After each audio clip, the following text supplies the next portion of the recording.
Course के इस भाग की शुरुआत में मैं आपको बताना चाहता हूं तैयारी की शुरुआत के बारे में, और हम इस विषय के बारे में बहुत से सेशंस में देखेंगे। लेकिन हम में से हर एक व्यक्ति जिसे प्रभु ने बुलाया है वो तैयारी की क्रिया में से होकर जाता है। कितने लोग जानते हैं ये सच है? चलिए इसे बदलकर पूछता हूं, कितने लोगों को परमेश्वर ने बुलाया है? चलिए देखते हैं।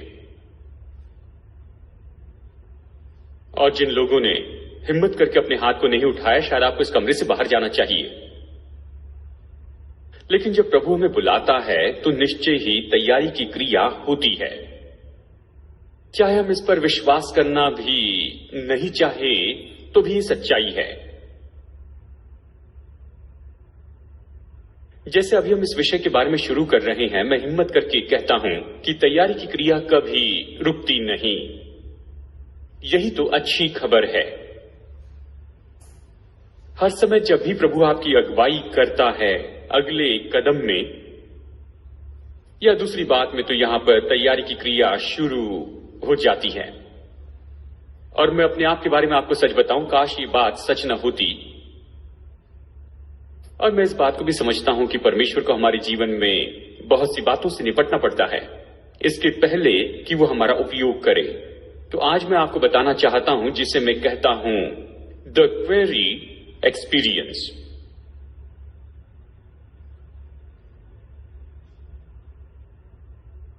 हम में से बहुत से लोग चर्च में इस तरह से सोचते हैं कि मिशन में ही ऐसे जुड़ सकते हैं और हमें तैयारी के लिए ज्यादा कुछ करने की जरूरत नहीं है। ये सच्चाई नहीं है। हम सच में पूरे संसार में देख रहे हैं कि सेवकाई ऊपर आकर नीचे गिर जाती है क्योंकि हम तैयारी में से होकर जाना नहीं चाहते हैं। और यदि आप चाहते हैं कि परमेश्वर आपका उपयोग करे तो निश्चय आप उसमें से जाएंगे। जैसे कि मैंने कहा है कि ये तैयारी आप में होगी। जितना ज्यादा आप प्रभु द्वारा उपयोग किया जाना चाहते हैं तैयारी उतनी ज्यादा होगी। इसलिए आप लोग जो ये सपना देख रहे हैं कि एक दिन आप बिली ग्राहम या फिर रेनल्ड बॉन्किन जैसे लोग हो जाएंगे, तो आपकी ऐसी क्रिया होगी जिस पर आप विश्वास करना नहीं चाहेंगे। लेकिन मुझे लगता है ये महत्वपूर्ण है। कुछ साल पहले एक दिलचस्प स्टडी यहां पर की गई थी पिछले 200 साल में चर्च के बारे में। और उस अध्ययन में यह सामने आया कि 1800 की सदी में वहां से लगभग 1950 तक परमेश्वर के जन जिन्हें जाना जाता था परमेश्वर के दास के रूप में, प्रभु की दासी के रूप में जिन्हें ऐसे जाना जाता था, वैसे व्यक्ति थे जिन्हें उनके चरित्र से नापा जाता था। और उनके बारे में कहा जाता था कि ये प्रभु के जन हैं, इनमें ईमानदारी है। जब वो आपसे कुछ कहते हैं तो आप उनके शब्दों को ले सकते थे। समाज उनका आदर करता था। और सच में देखा जाए तो समाज में अपना दृष्टिकोण देने वाले लोग हुआ करते थे। और स्टडी में इस तरह से बाहर आया कि उन सालों में जब लोगों को ट्रेन किया जाता था तो खास गौर उनके चरित्र पर किया जाता था। और फिर आखिरी 50 साल में, मैं केवल संख्या के बारे में कह रहा हूं, कहिए 1950 से लेकर सन 2000 के समय तक ये जो क्रिया है ये अभी बदल गई। और अब ये चरित्र पर गौर नहीं करती, ये बस सफलता पर गौर करती हैं। और फिर अचानक ऐसे हुआ कि आप परमेश्वर के जन हैं, इसके लिए अभी पूछते हैं कि आपका चर्च कितना बड़ा है, कितने लोगों को प्रभु के पास में लाया है, कितने सेल ग्रुप चलाते हैं। और देखिए ये जो सारे सवाल हैं, जरूरी नहीं कि ये सारे सवाल जो हैं वो गलत सवाल हो, लेकिन ये तो कुछ ऐसे निश्चित सवाल हैं जो उकसाते हैं कि हम सोचें कि हाँ, मैं तो सेवकाई में हूं तो मुझे सफल होना ही है और इसलिए मुझे सब कुछ करना ही होगा और ज्यादा समय नहीं लगेगा। यदि आप इस मार्ग पर बने रहें तो निश्चय आप बहुत ही जल्दी डूब जाएंगे और बस आप तो सफलता के पीछे भागते रहेंगे। मैंने ऐसे बहुत से पास्टर्स से मुलाकात की है पिछले कई साल में। मैं कल्पना कर सकता अगर मैं टेबल पर उनके सामने बैठूं तो वो बस एक के बाद एक बताते चले जाएंगे। हमारा चर्च अभी बढ़ गया है और 1000 लोग जुड़ गए हैं, अभी और ज्यादा अतिरिक्त पास्टर नियुक्त हुए हैं, मैंने और 10 किताबें लिखी हैं, मतलब ये व्यक्ति बड़ी तेजी से ये सब कुछ बताते हैं और बाहरी रूप में देखा जाए तो ऐसा लगता है कि ये बहुत ही सफल व्यक्ति है, लेकिन आगे कहीं ना कहीं अगर परमेश्वर सच में हस्तक्षेप न करे तो ये आगे जाकर बड़ी मुश्किल में फंस जाएंगे। और इसलिए मैं अभी भी इस कायरता में बना हुआ हूं। जब हम बढ़ते हैं या फिर हमें सेवकाई के लिए बनाया जाता है, हमें सफलता नहीं बनानी है लेकिन हमें चरित्र बनाना है। और यही तो तैयारी की क्रिया का सबसे महत्वपूर्ण भाग होता है कि परमेश्वर हमारे चरित्र के साथ में व्यवहार करने लगता है। चलिए मैं आपको सीधा बता दूं, जैसे हम इसे शुरू कर रहे हैं, क्या मैं विश्वास करता हूं कि हमें सफल होना चाहिए? जी हां। क्या मैं विश्वास करता हूं कि हम सफल हो सकते हैं? आप भी विश्वास कीजिए। क्या ऐसी कोई बातें हैं अगर हम उनका उपयोग करते चले जाएं तो हम निश्चय सफल हो जाएंगे? हाँ, निश्चय ऐसी कुछ बातें हैं, लेकिन जब हम सफल होने के लिए दूसरी कोई युक्ति करते हैं तो फिर मुश्किल में होते हैं। और मैं सोचता हूं कि केवल एक ही जगह पर यह बदलाव होता है कि हम अपने चरित्र में इसके बारे में कैसे आगे बढ़ते हैं। और इसी के साथ में मुझे लगता है कि आपको यह कहना बहुत जरूरी है कि मैं नैतिकवादी होने के बारे में नहीं कह रहा हूं। कुछ लोग कहते हैं ये दोनों एक ही जैसे हैं, चरित्र बनाना, नैतिकवादी होना, ये एक ही बात है। और आज मैं इसके बारे में नहीं कहना चाहता, लेकिन हम देख सकते हैं, तुम ये नहीं कर सकते, वो नहीं कर सकते, तुम ये नहीं करना, वो नहीं करना। फिर आगे लोग उनकी ओर देखकर कहते हैं, देखिए मैं इस बात में दिलचस्पी नहीं लेता हूं। तो मैं नैतिकवाद के विरुद्ध में नहीं कह रहा हूं, मैं सफलता के विरुद्ध में नहीं कह रहा हूं, लेकिन चरित्र के बारे में बहुत ही स्पष्ट वाक्य कहना चाहता हूं। तो चलिए मैं इस पेंडुलम को एक तरफ में रखता हूं। मैं जानता हूं जैसे हम इसका अध्ययन करते चले जाएंगे, जैसे हम आगे बढ़ेंगे, पेंडुलम वापस आएगा, हम इसे समझ पाएंगे। कई बार ये चरित्र बनाने की क्रिया या तैयारी करने की जो क्रिया है, ये तो बहुत ही आसान होती है, बस हवा जैसे होती है। कई बार लोग इसे देखकर कहते हैं, वाह तुमने क्या कर दिखाया, और आप सोचते हैं हाँ मैंने क्या किया है। और आपने जो कुछ भी देखा उससे बढ़कर वो वहां पर उन बातों को देखते हैं, जबकि दूसरी बात सभी लोग होते हैं। आपकी समस्या क्या है? आप कह रहे हैं मैं सच में बड़ी मुश्किल में पड़ा हूं, मुझे लगता है कि परमेश्वर मुझसे अभी निपट रहा है और मैं कुछ नहीं कर पा रहा हूं। कई बार ये आसान होता है तो कई बार आसान नहीं होता, लेकिन अगर हम प्रभु को अनुमति दे, अगर हम प्रभु पर जोर दे, अगर हम प्रभु को अनुमति दे कि वो हमें आकार दे, तो हम सेवकाई में काफी लंबे समय तक बने रहेंगे।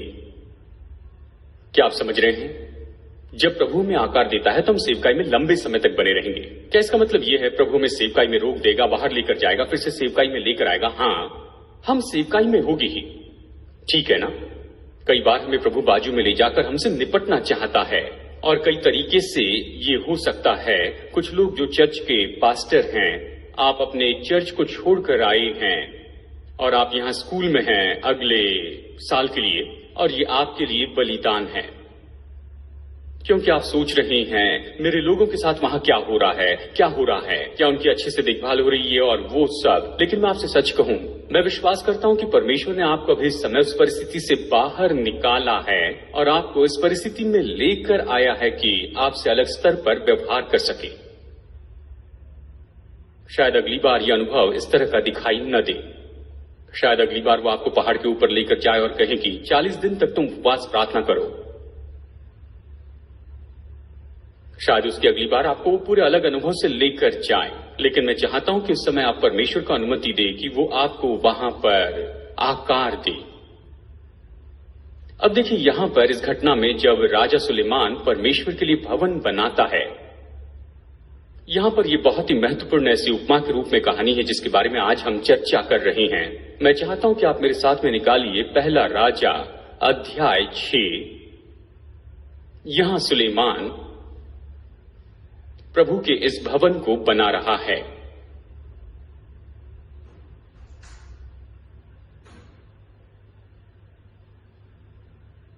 और मैं चाहता हूं कि आप यहां पर वचन 7 की ओर देखें। कहता है कि भवन ऐसे पत्थरों का बनाया गया जो वहां पर लेकर आने से पहले गढ़कर ठीक किए गए थे, और भवन के बनाते समय हथौड़े, बसूली या और किसी तरह के लोहे के औजार का शब्द कभी सुनाई नहीं पड़ा। भवन में पहले से ही गढ़े हुए पत्थरों का ही उपयोग किया गया।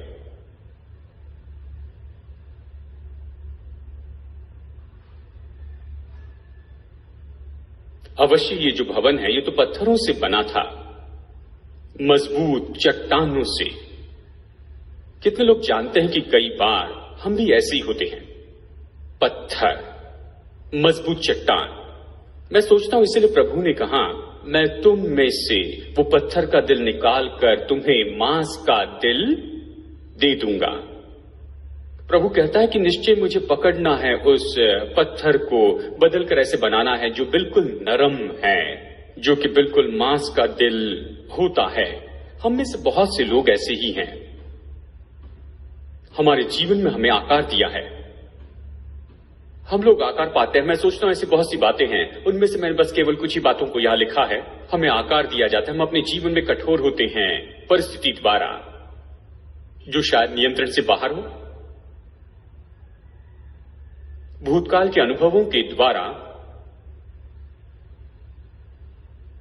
शायद आपको आकार मिला चोट या क्षमाहीनता या कड़वाहट के कारण, और इसने इस तरीके का रवैया लाया है। कितने लोग ऐसे हैं जो कहते हैं कि हाँ, मुझे उस व्यक्ति या उस लड़के या लड़की का तरीका पसंद नहीं है। इसने हमारे जीवन में रवैया लाया है कि हम किस तरह से काम करते, व्यवहार करते हैं। हम आकार पाते हैं, हमारा दिल कठोर होता है। जिस परंपरा में हम जीते उससे, कुछ केस में परंपरा अच्छी होती है तो कुछ केस में परंपरा विनाश करने वाली होती है।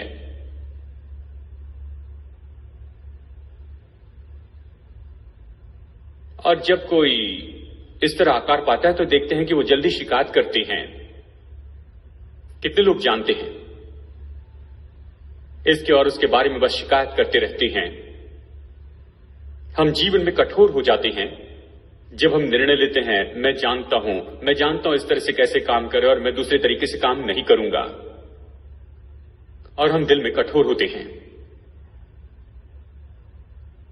हम कठोर होते हैं जब हम अनुमति देते हैं कि बचपन से ही हम निर्णय ले कि ये सब कुछ मेरे तरीके से होगा। क्या आपने इसे देखा है? मैंने ऐसे घर देखे हैं जहां पर जो बच्चा है वही घर पर राज्य करता है। वही तो बच्चे के लिए समस्या है। मुझे आज इसके बारे में चर्चा नहीं करनी है, लेकिन अगर आप अपने बच्चे के साथ में ऐसा होने देते तो निश्चय ही जब वो बच्चा बड़ा होता है तो वो बच्चा बहुत ही गंभीर समस्या में होता है। आपने देखा भी होगा कि बच्चे को परेशानी होती है।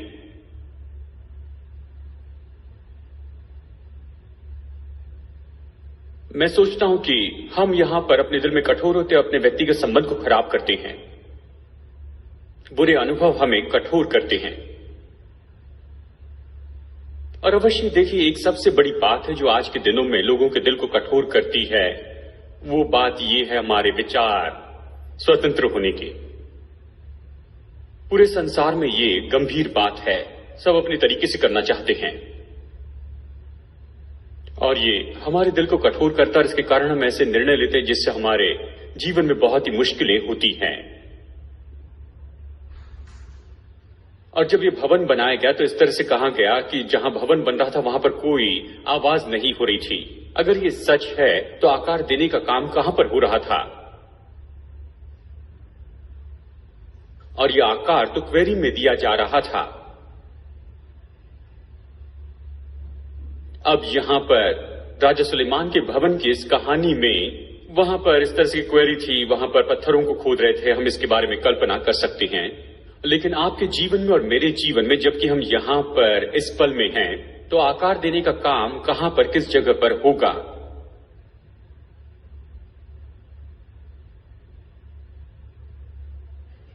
यहां पर कितने लोग सोचते हैं कि एक अच्छा अनुभव होगा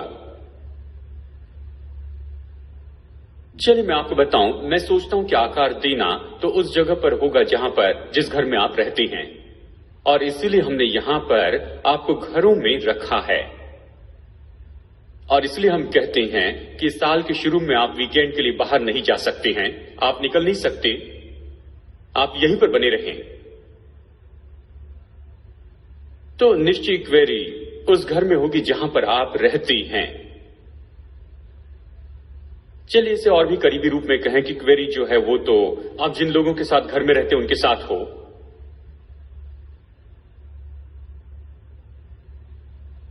कितने लोगों ने सोचा है कि अच्छा मैं किसी से बात कर लूं और अपने रूममेट को ही बदल दूं? खैर मुझे इसका जवाब मिल गया है।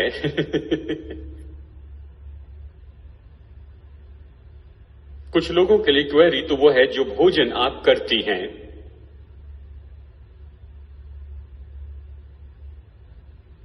मैं जानता हूं जो लोग एशियन संसार से आए हैं वो ये कहेंगे, खैर मुझे बताइए कि आप क्या खाते हैं।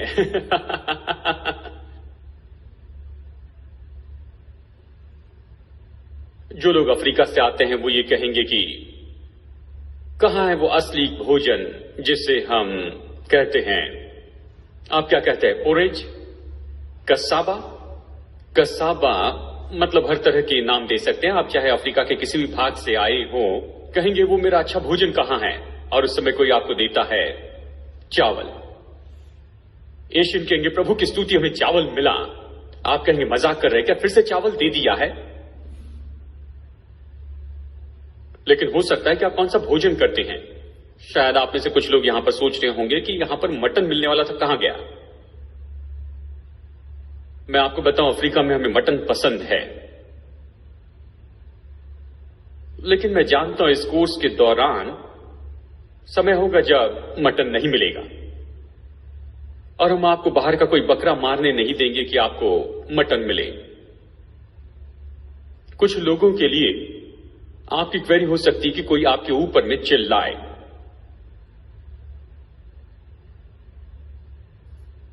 क्या आपका यह मतलब है कि कोई मेरे ऊपर में चिल्लाएगा और मुझे यहां वहां भगाएगा, एक सिपाही के जैसे? हां। क्या वो मुझे कुछ अनुशासन सिखाएंगे? हां। आपका मतलब है अगर मैं नहीं सुनूंगा तो मुझे दौड़ लगाने लगाएंगे? हां। मतलब दिन भर दौड़ना पड़ेगा? हां। और इस तरह का अनुभव शायद आपके लिए बुरा भी होगा। चलिए इसको दूसरे पहलू से देखिए कि कुछ लोग जो है इस तरह के अनुभव का सच में आप आनंद उठाने वाले हैं। अच्छा है कि उसके बारे में अभी आप निर्णय ले लें। शायद कुछ लोगों के लिए यह अनुभव तो शायद लेक्चर के होंगे। यह दुख की बात है, आप दिन भर यहां पर बैठे होते और हम आप पर चिल्लाते रहते हैं।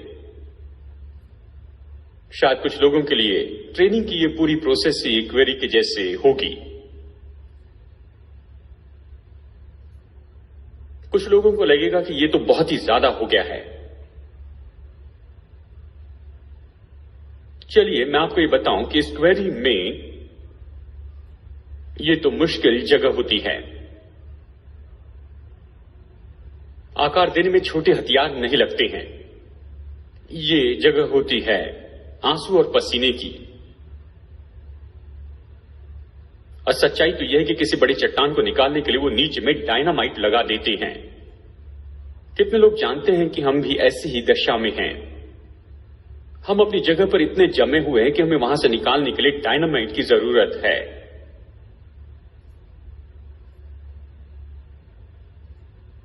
आज मैं आपको यह बताना चाहता हूं कि जो आकार देने वाला मुख्य व्यक्ति होता है, स्वाभाविक में जो आकार देता है, उसमें यह वरदान होता है कि चट्टान में उस आकार को देखे जो चट्टान खुद नहीं दिखता। देखिए कई बार मैं जिम्बाब्वे में गया हूं और मैं कई बार सड़क पर रुककर इन सारे चित्रों को देखता जहां पर वो पत्थरों पर जानवर बनाते हैं।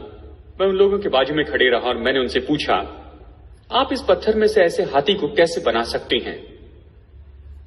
वो कहते हैं क्योंकि मैंने इस चट्टान में इस हाथी को देखा है। और मैं कहता हूं क्या? और वो कहते हैं मैंने इस चट्टान में हाथी को देखा है, इसलिए इस चट्टान से मैं हाथी बना रहा हूं। और मैंने दूसरे से पूछा कि आप इसमें से राइनो क्यों बना रहे हैं? उन्होंने कहा कि मैं इसमें राइनो देख रहा हूं।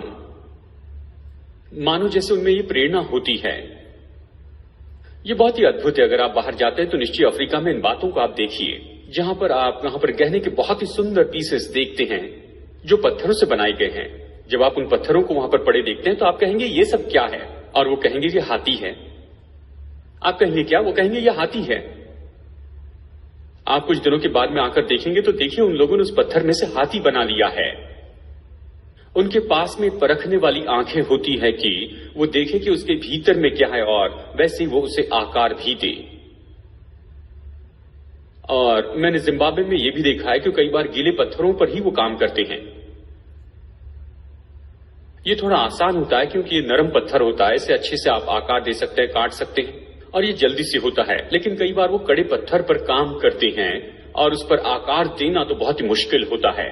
जब आप वहां जाते हैं, कहते मुझे ये कठोर पत्थर चाहिए, तो आप जानेंगे उसका दाम 10 गुना ज्यादा है। अगर आप पूछे क्यों, तो वो कहेंगे जानते हैं इसे बनाने के लिए कितना समय लगा? ये तो इसी पत्थर के जैसे दिखता है। आप नहीं जानते, इसे बनाना बहुत ही आसान था, लेकिन वो जो है वो बहुत मुश्किल था। कई बार हम भी ऐसे ही होते हैं। कई बार हम गीले पत्थर के जैसे होते हैं, तो कई बार हम बहुत ही कठोर पत्थर के जैसे होते हैं, जिसे परमेश्वर को सच में छीलना पड़ता है और ये सब कुछ करना पड़ता है कि वो हमें उस जगह पर लेकर जाए कि हम ऐसे हो जाएं जैसे वो चाहता है कि हम हो जाएं। लेकिन मुख्य बात है जो मैं चाहता हूं कि आप सुन लें, नहीं तो फिर आप इससे डर जाएंगे। मुख्य बात ये है, वो स्वामी जो प्रभु है, वो स्वामी जानता है कि भीतर में क्या है। क्या आप समझ रहे हैं? प्रभु जानता है कि भीतर में क्या है। वो हम में से हर एक को बहुत ही विशेष रूप में देखता है। वो हम में से हर एक को जरूरी के रूप में देखता है। वो देखता है कि हम में से हर एक तो निश्चय ही मंजिल का व्यक्ति है और उसके पास योजनाएं हैं हमारी संपन्नता के लिए, हमें नाश करने के लिए नहीं। इसे सुनना बहुत ही महत्वपूर्ण है। और ये बात तो ये है कि आप इन अनुभवों से होकर जाएंगे और इन सारी बातों से जाएंगे, लेकिन फिर अंत में आपको ये जानना होगा कि स्वामी का जो हाथ है वही तो इस बात को निश्चित करेगा कि उस पार जो है वो क्या परख कर निकलेगा। केवल एक ही बात है जो इसके अंदर से किसी भी चीज को उत्पन्न नहीं कर सकता है, जब आप ये कहते हैं कि हां मैं इस बात को बिल्कुल नहीं सुनने वाला हूं। अब मैं जानता हूं चट्टान कभी बोलती नहीं, लेकिन कहिए परमेश्वर जब आकार दे रहा उस समय अगर चट्टान बोले तो निश्चय परमेश्वर कभी उससे तोड़ेगा नहीं। लेकिन कुछ भी आगे जाकर अगर आप बहुत ज्यादा शिकायत करते रहते हैं तो शायद प्रभु आएगा, उस चट्टान को वहीं पर रख देगा और राह देखेगा कि एक दिन वापस आप उस क्रिया के लिए उसके पास में आ जाएं। मैं आपको बताऊं, मैं नहीं जानता कि इतने कितने लोगों को देखा जो इसमें से गए हैं, इस परिस्थिति से गए हैं। उनमें से आज भी कितने तो भी लोग उसी जगह पर पड़े हैं, कई साल से वरदान पाए लोग, बहुत ही अद्भुत लोग जिनसे परमेश्वर बहुत ज्यादा प्रेम करता है, लेकिन उन्होंने इनकार किया कि आकार दिए जाने के इस मार्ग से होकर जाएं। और आखिर में ऐसा हुआ कि सेवकाई रुक गई, इससे उनका बहाव रुक गया, जिस तरह प्रभु उपयोग कर रहा था वो रुक गया। और जब उन्हें देखते हैं तो ये दुख की कहानी होती है।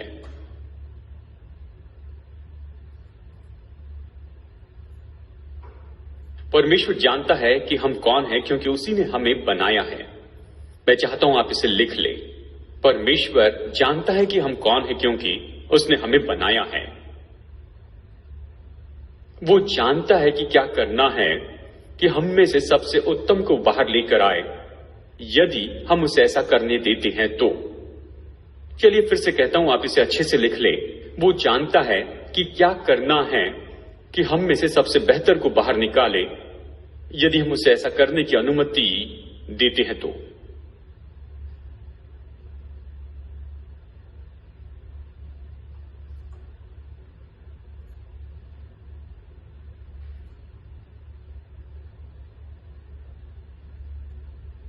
अब जो वचन मैंने आपके सामने पढ़ा है इसमें इस तरह से कहता है कि जो पत्थर परमेश्वर ने यहां पर इस जगह पर उपयोग किए उन्हें बाहर छांटा जाता था। इसका क्या मतलब है? बाहर उसे आकार देने के लिए हथौड़ा और यहां तक कि कीलों का उपयोग किया जाता। मनुष्य के अनुभव में इसमें कई बार चोट लगती है, यह सच है। स्कूल में हमारे जीवन में वो हथियार कौन से होंगे?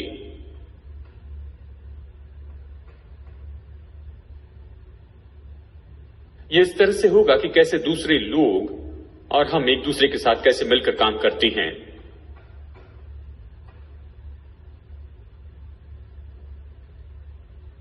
और जैसे कि आज मैं आपको बताऊं, आप इसे समझ ले, इस बात के कारण आप चौंकिए मत कि निश्चय ऐसा समय होगा जहां पर एक दूसरे के साथ में आप बिल्कुल दुखी होंगे ही। ये सब अभी खत्म नहीं हुआ तो ये ठीक है, लेकिन ऐसा समय रहेगा जब आप एक दूसरे के बारे में बहुत ही दुखी होंगे और ये लोगों का हस्तक्षेप बहुत ही मुश्किल होगा। आप कहेंगे कि मैं यहां पर इन सब के बीच में क्यों हूं, और ये सब इसीलिए हो रहा है क्योंकि उस स्वामी ने इस बड़े पत्थर को अपने हाथ में ले लिया है।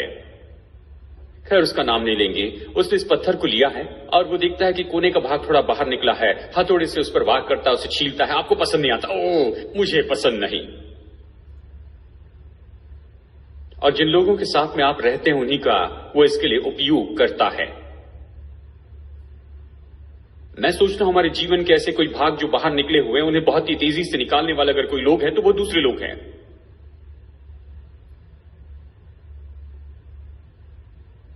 अब देखिए, बाहर जाकर इस तरह से नहीं कहिए मैं पत्थर छीलने वाला व्यक्ति हूं, क्योंकि फिर हम ही इस तरह से पत्थर छीलने वाले होंगे। देखिए, ये विचार नहीं है कि मैं कैसे बाहर जाऊं, सभी लोगों के लिए सब बेचैनी की चीजें लेकर आऊं। ये तो अपने आप स्वाभाविक रूप में होता है, आपको इसके लिए कुछ करना नहीं है, ये अपने आप ही हो जाता है। और जब ये होता है तो बेचैनी होती है। तो स्कूल में यही होता है, दूसरों के साथ में हस्तक्षेप में ऐसा होता है। दूसरी बात ये है, और जब ये सब कुछ होता है तो क्या होता है, हमारी जो मनोदशा है वो परखी जाती है। मैं इसके बारे में आपको बाद में समझाकर बताऊंगा। हमारी मनोदशा परखी जाती है।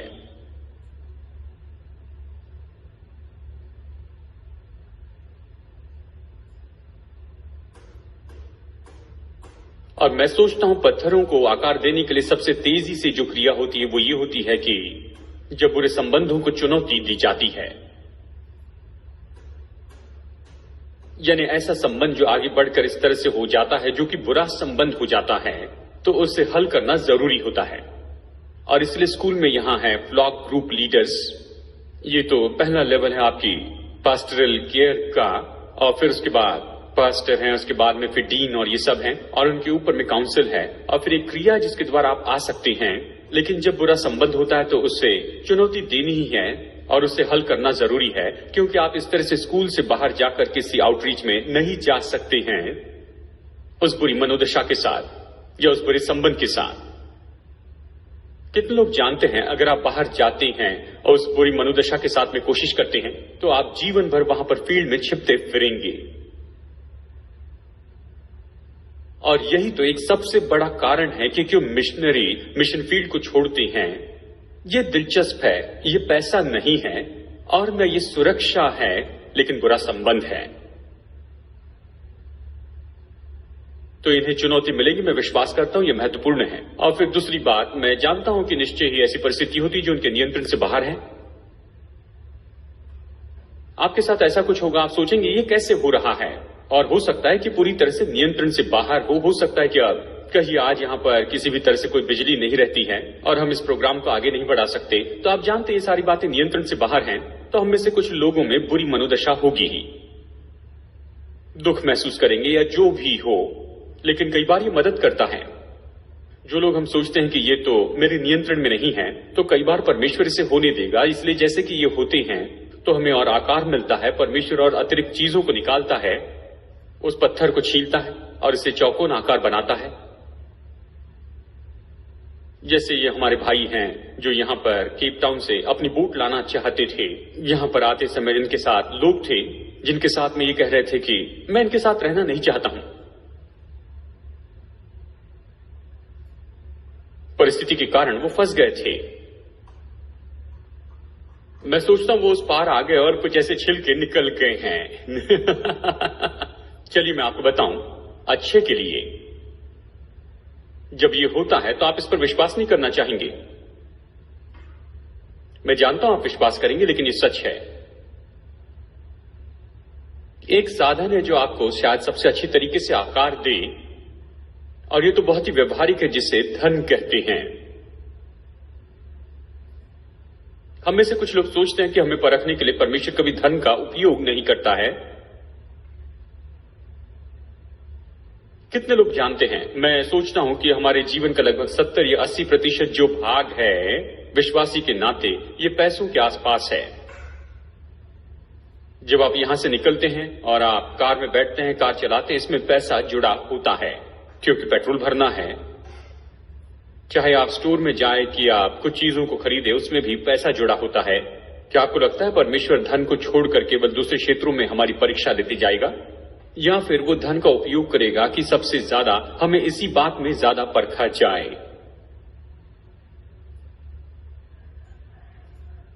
हेलो, मुझे याद है जब मैं कॉलेज में गया, कॉलेज में जाने के पहले मैं बिजनेस में था और मैं आपको बताऊं, मैंने कुछ साल तक काम किया, कुछ पैसा जोड़ा, और मैं आपको बताऊं वो उस समय काफी पैसा होता था। मैं जान गया कि मेरे पूरे कॉलेज के लिए काफी होगा। मैंने कहा प्रभु की स्तुति हो, अब मैं अच्छी दशा में हूं, कार का पैसा चुकाया गया है। मेरा 3 बच्चों का परिवार था, ये इतना आसान नहीं था। कार का पैसा चुकाया गया, मेरा परिवार था, मेरे पास काफी पैसा था, मैंने उसे बैंक में रखा। मैंने सोचा इसका उपयोग नहीं करूंगा, और बस मेरे निकलने के 1 या 2 दिन पहले डरबन में मेरे जो पास्टर थे वो वहां पर मुझसे मिलने के लिए आए और कहा मैं आपको कुछ बताना चाहता हूं। मैंने कहा जॉन क्या बात है? उन्होंने कहा कि बैंक में आपने जो पैसा रखा है वो 6 महीने से ज्यादा नहीं चलेगा। मैंने उनकी ओर देखा इस तरह से जैसे कि आपका ये कहना है कि मैं मूर्ख हूं, पैसा संभालना मुझे नहीं आता है। खैर कुछ भी हो, वो वहां पर था और उसके बाद में क्या हुआ, 6 महीने के भीतर वो पैसा खत्म हो गया। परिस्थिति ऐसी थी, कोई पर्याय नहीं था, मैंने इसके लिए कोई योजना नहीं बनाई थी, लेकिन कुछ हो गया और मुझे वो पैसा खर्च करना पड़ा। और अचानक मैं वहां पर था, मेरे पास में कोई पैसा नहीं था। और फिर हमारे स्कूल के प्रिंसिपल वहां पर आए और ये लोग तो विश्वास के जन थे। उन्होंने आकर कहा हमें लगता है कि पूरा स्कूल इस्राएल जाना चाहिए और आप जाकर प्रार्थना कीजिए, प्रभु से पूछिए कि क्या आपको भी जाना चाहिए। खैर मैं घर में गया, प्रार्थना नहीं की, मैंने घर जाकर बस खोला और मैंने पासबुक खोला और देखा उसमें 45 रैंडम थे, मतलब $1 भी नहीं था। और 45 पैसे देखे और कहा मैं नहीं जा रहा हूं। खत्म हुआ, 45 पैसों में कोई इस्राएल नहीं ले जाएगा। लेकिन प्रिंसिपल ने कहा तुम्हें प्रार्थना करके प्रभु से पूछना होगा। और मैं प्रार्थना करने लगा, लिडिया मेरी पत्नी, हम दोनों एक साथ उस समय स्कूल में थे। हम प्रार्थना करने लगे और फिर हमने सोचा ठीक है हम में से एक कोई जा सकता है। मानो ऐसे कहना था हम दोनों में से कौन जाएगा। हमने प्रार्थना की, प्रभु ने कहा तुम दोनों जाओगे। और फिर अगली सुबह हम स्कूल में गए, बहुत ज्यादा डरते और कांपते हुए कहा कि हम दोनों इस्राएल जाएंगे। मुझे याद नहीं कितने पैसे थे, लेकिन लगभग हजारों रुपए थे। हम दोनों इस्राएल जाएंगे और बैंक में केवल 45 पैसे थे और 3 बच्चों की देखभाल करनी थी। और मैंने सोचा मुझे पता नहीं यहां पर क्या होगा, लेकिन परमेश्वर ने यहां मुझे आकार देने में रखा। देखिए मैं परमेश्वर को जानता हूं। व्यापार के उस क्षेत्र में जिसमें मैं था, ये ऐसा कुछ था जो मैं विश्वास करता हूं, ये ऐसा कुछ था जिसमें मैं आज प्रेरणा में होकर चल सकता हूं और उस क्षेत्र में पैसा कमा सकता हूं। मैं जानता हूं प्रभु वहां है। और अचानक मैं यहां पर विश्वास की बात में था और पैसों के लिए प्रभु पर विश्वास करना था, जो कहां से आने वाला था मुझे पता नहीं था। और बस अगले कुछ हफ्तों में मेरे जीवन में स्कूल के उस पहले 2 महीनों में मैं कहूंगा कि पूरी तरह से विनाश था, क्योंकि वहां पर प्रभु ने मुझे आर्थिक परेशानी में रखा और कहा मैं तुम्हें यहां पर आकार दूंगा। एक दिलचस्प कहानी है, मैं सोचता हूं कि मुझे आपको ये बतानी चाहिए। और जबकि मैंने आपसे कहा है कि व्यापार के क्षेत्र में मैं प्रभु को जानता था, मैंने क्या किया, मैंने अनुमति मांगी कि मैं जाकर कुछ काम कर सकूं बाहर। प्रभु में एक भाई के यहाँ जिनका एक होटल था और मुझे जाकर काम करना था। और जबकि मैंने इस काम के लिए अपना समर्पण किया और मेरे पास में उस समय 45 पैसे ही थे मानो इस काम के लिए, मैंने उनसे कहा था मैं करूंगा, क्योंकि मैं जानता था कि मैं इससे क्या कमा सकता हूं। तो मैं गया, अपने 45 पैसों के साथ में गया और जो कुछ भी मटेरियल खरीद सकता था उसे खरीदा और फिर मैं उस काम के लिए गया। और खैर जिस दिन मैं उसे खरीदा उसी दिन पूरा किया। और जब मैंने उसे खरीदा तो मैंने सोचा ठीक है मैं परेशानी में हूं, तो मैंने सोचा चलो मैं इनसे जाकर कुछ एडवांस पेमेंट मांगता हूं। और प्रभु ने कहा नहीं, और फिर मैंने कहा, ओ प्रभु। और अगली सुबह जब मैं वहां पर स्कूल में गया और किसी ने कहा, मुझे कल रात को प्रभु ने उठाया और कहा कि मैं आपको ये दूं। और जब मैंने उसे खोला तो उसमें 30-40 या रैंडम ऐसे कुछ पैसे थे। और फिर मैं उस दोपहर को गया और उस दोपहर में काम करने के लिए जो कुछ भी मटेरियल चाहिए था वो सब खरीदा। और अगले दिन जब मैं वापस आया तो बड़ी मुश्किल में था। और मैं आपको सच बताऊं कि मेरे अंदर परमेश्वर मुझसे निपट रहा था। मैंने कभी सोचा भी नहीं था कि कोई इतना मूर्ख होगा कि मेरे सामने कोई और एनवलप लेकर आ जाए और फिर वही आदमी मेरे पास में आता कहता है, मैं इस बात को समझ नहीं पा रहा हूं, लेकिन प्रभु ने कहा कि मैं आपको ये सब दे दूं। चलिए कहानी छोटी करके बताऊं, मैंने काम पूरा किया। मैं अभी भी समझ नहीं रहा था कि प्रभु क्या सिखाना चाहता है। मैंने वो काम पूरा किया। जब मैंने वो काम पूरा कर दिया, मैंने ये जाना कि इससे जो पैसा मैं कमाने वाला हूं उससे मेरे टिकट का 1/4 भाग भी चुकाया नहीं जा सकता है। तो अब मेरा मन कहने लगा कि इस तरह से 10 काम तुम जल्दी से ढूंढो। और फिर प्रभु ने कहा नहीं और काम ने भी कह दिया नहीं। और फिर अचानक ऐसा हुआ कि मैं जानता था ये प्रभु है और फिर अचानक वो सारा काम चला गया और मैंने जाना कि हाँ बस अब मैं परेशानी में हूं। और फिर आया सोमवार और मैंने जाना कि कल सुबह मुझे टिकट का पैसा चुकाना है। और मैं बताऊं, पूरे सोमवार के दिन लीडी और मैंने कुछ भी काम नहीं किया, बस हम दिन भर प्रार्थना करते रहे। हम घुटनों पर थे। मैंने कहा, प्रभु ये सब कुछ कैसे होगा, ये सब कुछ क्यों हो रहा है। मैं बहुत परेशान था। अभी सोचता हूं तो सोचता हूं कि वो इतनी परेशानी की बात नहीं थी। मैं कह सकता था मैं नहीं जाऊंगा, लेकिन प्रभु ने मुझे इस बात में रखा और वो मुझे कुछ दिखाने की कोशिश कर रहा था। उसने मुझे इस आकार देने में रखा। मैं परेशान था, लिडिया परेशान थी। हमने सोचा प्रभु हम क्या करेंगे। और उस रात 11 बजे प्रिंसिपल ने मुझे फोन किया। उस समय तक मैं हिम्मत हार गया था। मैं सच कह रहा हूं, मैंने कहा कि चलो इसे भूल जाए। 11 बजे उन्होंने फोन किया। मैं आपको बताना चाहता हूं कि आपके और लीडिया के टिकट के पैसे चुकाए गए हैं। मैंने कहा किसने दिए, तो उन्होंने कहा मैं नहीं बता सकता। इससे मैं पूरी तरह चकित हो गया कि प्रभु इसे करेगा। उसके बाद में मेरे दोस्त ने जो चेक दिया था उसे मैं जमा करने के लिए गया, जो जल्दी से नाम नहीं देता था, लेकिन दोस्त का चेक जैसे मैंने जमा किया, प्रभु ने मुझसे स्पष्ट कहा जाकर इसे दे दो। और मैंने सवाल पूछा किसे, और वो मुझे उस व्यक्ति की ओर लेकर गया जो मुझे हर समय पैसे देता था। कहा जाकर इसे दे दो। मैं उसके पास में गया, सारा पैसा लिफाफे में रखकर कहा प्रभु ने मुझे आपको देने के लिए कहा। उन्होंने उसकी ओर देखकर कहा अब मैं कुछ भी नहीं समझ पा रहा हूं। और मैंने कहा आपका मतलब क्या है। देखिए आज मैं जब पीछे मुड़ के देखता हूं, मैंने जाना कि परमेश्वर ने उसे देने के लिए कहा था। वो खुद पैसों की तंगी में थे और इसलिए वो मेरे पास में आकर मुझे 20 और 30 और 40 रुपया दे रहे थे, जैसे उन्हें और ज्यादा मिल रहे थे। मुझे लगता है कि वो आशा कर रहे थे कि प्रभु और ज्यादा देने के लिए नहीं कहेगा। और अचानक मैं आकर उन्हें दे रहा हूं कर्जे के पैसे और उससे भी बढ़कर। और उन्होंने कहा ये क्या है, मैं इसे नहीं समझता हूं। मैंने कहा बैठ जाइए, मैं आपको बताता हूं। और मैं आपको बताऊं क्या हुआ। और मैंने अपने काम के बारे में उन्हें बताया कि हर समय जब उन्होंने मुझे पैसा दिया, ये बिल्कुल वही समय था जब मुझे बाहर जाना था और कुछ चीजें खरीदने थे कि इस काम को पूरा करूं। और जब मुझे जरूरत नहीं थी कोई नहीं आया और परमेश्वर ने इस साधन का उपयोग किया। और मैं आपको बताऊं, परमेश्वर ने हमें उस परिस्थिति में रखा और हमें छीला, हम पर से पत्थर को ऐसे छीला जो हम पसंद नहीं करते हैं। मैं उस अनुभव के लिए परमेश्वर को धन्यवाद देता हूं। ये मानो विश्वास में चलने में, मानो ये मेरा पहला कदम था। और मैं आपको सच बताऊं, इसके लिए मैंने कई साल सिर खपाया।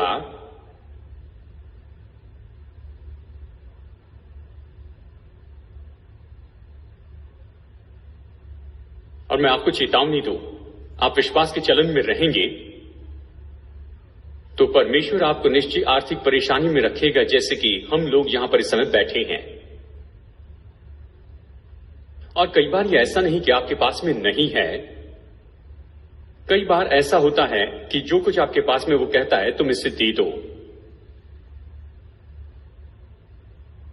अच्छा है कि आप प्रभु से खुद सुन ले। क्या आप मेरी बात समझ रहे हैं।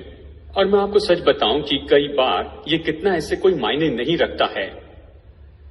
जब मैं कॉलेज में था, ये तो काफी समय के बाद की बात है, मैं कॉलेज में था, विद्यार्थियों की देखभाल करता था, लीडिया और मैं, और ये बिल्कुल ऐसे ही घरों के जैसे जहां पर आप रहते हैं, और हम तो माता पिता थे इन बड़े लोगों के जो 9 लोग थे। और मैं आपको बताऊं, वो कॉलेज में प्रभु के साथ में सामना कर रहे थे। वो सामना कर रहे थे और मैं काम कर रहा था।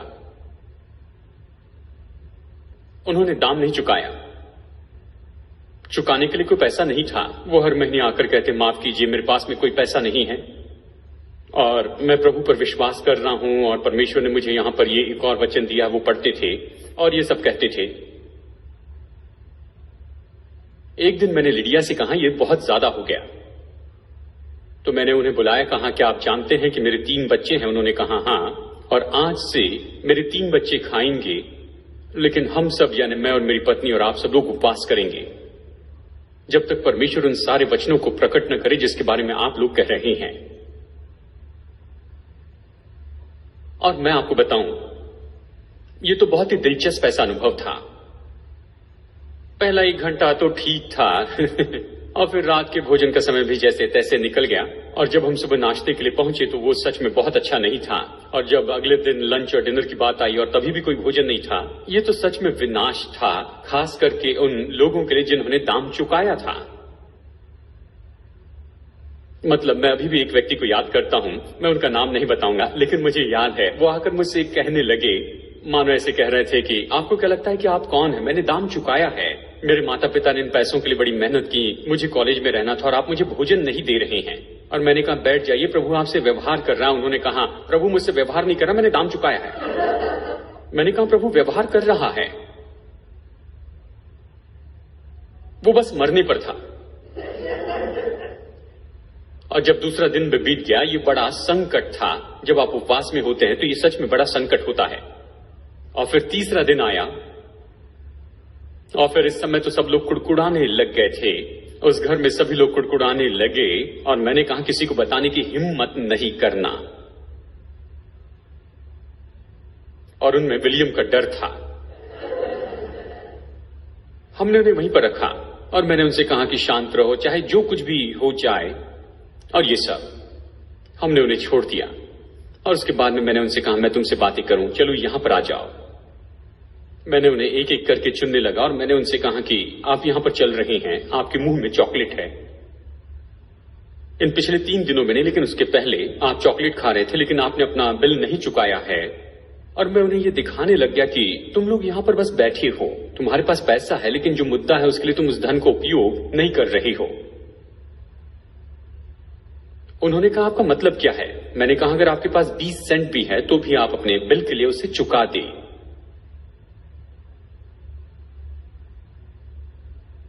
मेरे पास अभी भी वो रिसीट बुक है। और फिर वो लोग आने लगे, 20 सेंट की रसीद, मतलब सैकड़ों रुपए चुकाने थे। 10 पैसे की रसीद, 20 पैसे की रसीद। खैर हम इस तरह से रसीद लिखने लगे। ये स्कूल में नहीं था, लेकिन ये तो ऐसी बात थी जो हम अपने घर में लिख रहे थे। हमने रसीद लिखी और उन्हें दे दिया। जानते हैं उसी रात कोई तो भी आया जिसे कुछ भी पता नहीं था। कोई आया, दरवाजा खटखटाया, कहा मुझे पता नहीं, लेकिन परमेश्वर ने मुझसे कहा कि मैं आपके लिए सब खरीद कर लाऊं। मैं आपके लिए पफ, सूप और ब्रेड और ये सारी चीजें लाया हूं। और मैंने इन लोगों की ओर देखकर कहा कि क्या अभी हम कुछ सीखे हैं या कुछ नहीं सीखे हैं। परमेश्वर आता है, हमारे धन को लेता है और हमें 2 कोने पर लेकर आता है। एक जो पैसा नहीं चुका सकता था और जो पैसा चुका सकता है, और दोनों तरफ से तोड़ता है जब तक कि क्रिया में हम समर्पण न कर ले। और जब हम समर्पण करते हैं तो फिर परमेश्वर वहां पर आता है और हमारे लिए प्रयोजन करता है। एक और बात है जिसके बारे में मैं निश्चित हूं, और वो तो स्कूल के दौरान काम के बारे में दबाव होना है। और तुम अभी रोमांचित हो गए, देखो हमें ये किताबें पढ़नी है, हमें ये अध्ययन करना है, तुम ये और वो करना है, चलो तैयार हो जाओ। ठीक है, तुम्हें थोड़ा सा दबाव होगा, तुम्हें लगेगा मैं परेशान हूं। हां, तुम परेशानी में हो यदि नहीं जानते हो तो। और फिर उसके बाद में एक और बात आती है और वो है निराशाएं। और मैं आपको गारंटी दूं कि आप निराश हो जाएंगे लोगों के साथ में, परिवार से, चर्च से, और जहां से आप आए हैं, जिन लोगों के साथ में आप जुड़े हैं, आप निराश हो जाएंगे। और ये तो इसका भाग है और ये सब कुछ टूटने लगता है। चलिए मैं आपके लिए पढ़ता हूं क्योंकि समय खत्म हो रहा है। और यहां पर ये कहता है यहाँ पहला राजा अध्याय 7 वचन 9, वे सब घर बाहर भीतर नींव से मुंडेर तक ऐसे अनमोल और गढ़े हुए पत्थरों से बने जो नाप कर और आरों से चीर कर तैयार किए गए थे, और बाहर के आंगन से ले बड़े आंगन तक लगाए गए थे इस तरह के पत्थर, यानी ये तो भीतर और बाहर दोनों तरफ थे।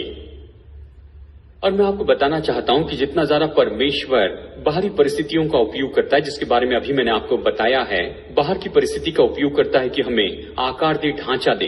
कितने लोग सोचते हैं हमें आकार पाना है? प्रभु बाहर की परिस्थितियों का उतना ही उपयोग करता है, उतना ही वो आकर हमें भीतर से भी आकार देता है। ये तो सच में भीतर का अनुभव होता है, और मैं सोचता हूं हम इसे होते देखेंगे जैसे हम स्कूल में आगे बढ़ते जाते हैं। मैं चाहता हूं आप इसकी ओर ध्यान दें। जैसे प्रभु हम में काम करता है, वो हमें आकार देता है। कठिन काम है, ये अच्छा नहीं है।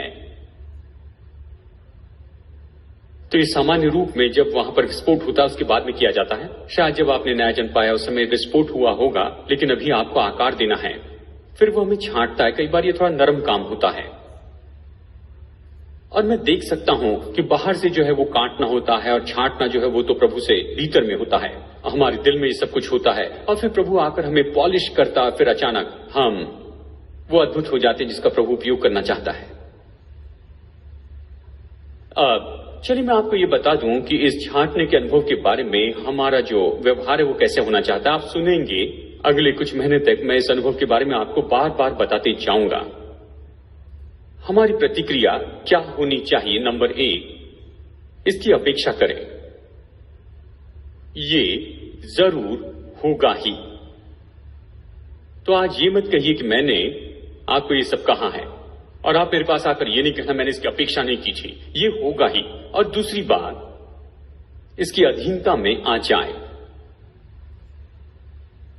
जितना जल्दी समर्पण करेंगे उतना अच्छा होगा। मैंने इस बात को जाना है कि इन मुद्दों को हम अपने आसपास इतने रख सकते हैं कि आगे जाकर ऐसा होता है कि हम बहुत ही बड़ी समस्या में फंस जाते हैं। इसके अधीन हो जाएं। प्रतिक्रिया बंद करें। छांटने के काम में सबसे बुरा काम आप कर सकते हैं कि प्रतिक्रिया करें। और तीसरी बात यह है, शायद आप मुझ पर हंस पड़े, लेकिन तीसरी बात यह है, खुश हो जाएं कि यह आपके साथ में हो रहा है, चाहे आप इसे नहीं समझते हैं। देखिए, अगले कुछ महीनों में आपके साथ में बहुत कुछ होने वाला है जिसका कोई अर्थ नहीं बनता। आपके जीवन में ऐसी बहुत सी बातें होगी जिसका कोई भी अर्थ नहीं बनता है। चौथी बात यह है कि आप इससे सीखें। काश मैं इसके बारे में 1 घंटा और आपको बता सकता। ये मुद्दा तो है कि आप इस अनुभव से सीखते जाएं। जानते हैं क्यों? अगर आप इस अनुभव से नहीं सीखते, जैसे मैं आपके सामने वास्तविक हूं, वैसे ही आप इस पहाड़ के चक्कर काटते चले जाएंगे। तो सबसे अच्छा है कि इससे सीखे, इस पे लाइन बना लें और कहें, प्रभु क्या मैंने इस पाठ को सीख लिया है? तो प्रभु के सामने निश्चय इन बातों से आप पूरी तरह निपट लें। और 5वीं बात, आप मुझ पर सच में हंसेंगे, लेकिन ये बहुत ही महत्वपूर्ण है कि आप निर्णय ले। आप चुनाव कर ले। स्कूल में आप चुनाव के बारे में बहुत सुनेंगे। आप एक चुनाव कर ले, आप एक निर्णय ले कि आप इसका आनंद उठाते जाएंगे।